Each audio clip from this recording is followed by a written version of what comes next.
കാച്ചിൽ കൃഷിയിൽ മികച്ച വിജയം നേടി ഒരു കർഷകൻ. അയ്യപ്പൻകോവിൽ മേരികുളം ചേമ്പളം ഇലവങ്കൽ ER രവിയാണ് കാച്ചിൽ കൃഷിയിൽ മികച്ച വിജയം കൈവരിക്കുന്നത്.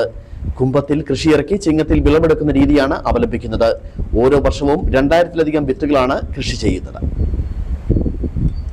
അധികം ആരും കൃഷി ചെയ്യാത്ത ഇനമാണ് കാച്ചിൽ. എന്നാൽ രവി എന്ന ആദിവാസി കർഷകൻ കുറഞ്ഞത് 2000-ലധികം മൂട് കാച്ചിലാണ് ഓരോ വർഷവും കൃഷി ചെയ്യുന്നത്. 250 ഗ്രാം തൂക്കമുള്ള കാച്ചിൽ മുറിച്ചെടുത്ത് ചാണകത്തിൽ മുക്കി കൂട്ടിയിട്ട ശേഷം മൂടിയിടും. മുള വന്ന ശേഷം മണ്ണിളക്കി കൂമ്പാരം കൂട്ടി കുഴിച്ചു വയ്ക്കും. 7 മാസം കഴിയുമ്പോൾ 10 കിലോയ്ക്ക് മുകളിൽ തൂക്കമുള്ള കാച്ചിൽ ലഭിക്കും. ഏലത്തിനും കുരുമുളക് കൃഷിക്കും ഇടവിളയായിട്ടാണ് കാച്ചിൽ കൃഷി ഇറക്കുന്നത്. 250 ഗ്രാം വിത്തിൽ നിന്ന് ഇത്ര തൂക്കത്തിൽ കാച്ചിൽ എങ്ങനെ ലഭിക്കുമെന്ന് മറ്റു കർഷകർക്ക് വലിയ സംശയം ഉയർന്ന സാഹചര്യത്തിലാണ് രവി വിജയം വരിക്കുന്നത്. യാതൊരു വളവും കാച്ചിലിന് ചെയ്യാറുമില്ല.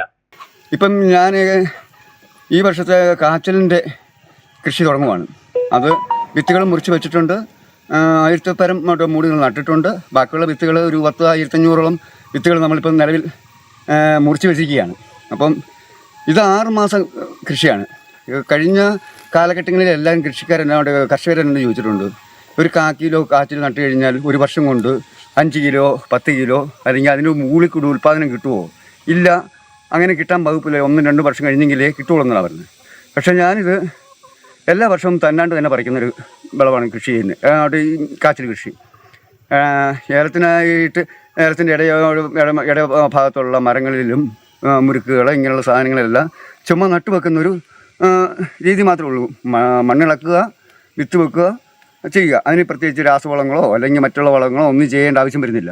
അതൊരു ഇപ്പം കാച്ചിൽ കൃഷി ചെയ്യുമ്പോൾ എന്ന് പറയുമ്പോൾ നമ്മൾ ഉദ്ദേശിക്കുന്നത് ഒരു ഗുരുദേവൻ്റെ സമാധി അനുബന്ധിച്ചാണ് ഇതിൻ്റെ വിളവെടുപ്പും വിലയുടെ ഉണ്ടാകുന്നത്.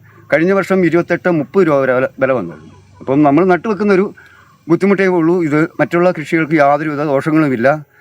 കുഴിച്ചു വെച്ച ശേഷം വിളവെടുക്കാൻ മാത്രമാണ് രവി എത്താറുള്ളത്. മരങ്ങളുള്ള ഭാഗത്താണ് രവി കാച്ചിൽ കൃഷി ഇറക്കുന്നത്. വർഷങ്ങളായി കാച്ചിൽ കൃഷി ഉള്ളതിനാൽ സ്ഥിരമായി ചിങ്ങം അവസാനം വർക്കലയിൽ നിന്നും വ്യാപാരികളും എത്തും. അതിനാൽ വിപണി കണ്ടെത്തേണ്ട ആവശ്യവുമില്ല. തന്നാണ്ട് കൃഷിയിൽ നിന്നും മികച്ച ലാഭം ഉണ്ടാക്കുന്ന മാതൃകാ കർഷകനാണ് രവി. ഏലം, കുരുമുളക് കൂടാതെ പച്ചക്കറി കൃഷിയിലും തന്റേതായ വ്യക്തിമുദ്ര പതിപ്പിച്ച കർഷകനാണ് രവി. ഓരോ വിളവെടുപ്പിലും കിൻഡൽ കണക്കിന് കാച്ചിലാണ് രവിക്ക് ലഭിക്കുന്നത്. 1000 മൂട് കാച്ചിൽ കുംഭത്തിൽ തന്നെ കുഴിച്ചു വെച്ച് കഴിഞ്ഞു. ഇനിയും 1000-ഓളം വിത്തുകളാണ് കുഴിച്ചു വെക്കാനുള്ളത്. ഇത് കുഴിച്ചു വെക്കാനുള്ള ശ്രമത്തിലാണ് രവി എന്ന ആദിവാസി കർഷകൻ. Idukki vision news, Ayyappancoil.